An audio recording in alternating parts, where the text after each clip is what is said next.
નમસ્કાર. ભાજપનો ભયંકર ખુલાસો.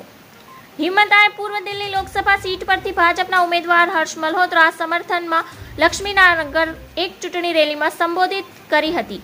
તેમણે કહ્યું કે લોકસભા ચૂંટણીમાં ભાજપના જ 400નો આંકડો પાર કરશે, ત્યારે મથુરામાં કૃષ્ણ મંદિર જન્મસ્થળ પર ભવ્ય મંદિર બનાવશે અને કાશીમાં જ્ઞાનવાપી મસ્જિદની જગ્યાએ બાબા વિશ્વનાથનું ભવ્ય મંદિર બનાવવામાં આવશે. લોકસભા ચૂંટણીમાં 4 તબક્કાનું મતદાન પૂર્ણ થઈ ગયું છે. હવે માત્ર 3 તબક્કા બાકી છે. રાજકીય પક્ષોએ પોતાનો પ્રચાર તેજ કર્યો છે. ભાજપના નેતાઓએ 400 લોકસભા બેઠકો જીતવાના મિશનને વેગ આપ્યો છે.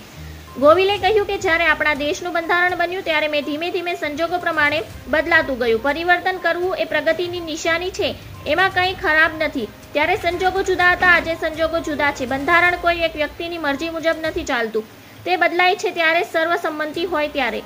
નરેન્દ્ર મોદીએ જમ્મુ કાશ્મીરમાં કલમ 370ની પુનઃસ્થાપના રોકવા માટે લોકસભામાં 400થી વધુ બેઠકો જીતવાની અપીલ કરી હતી.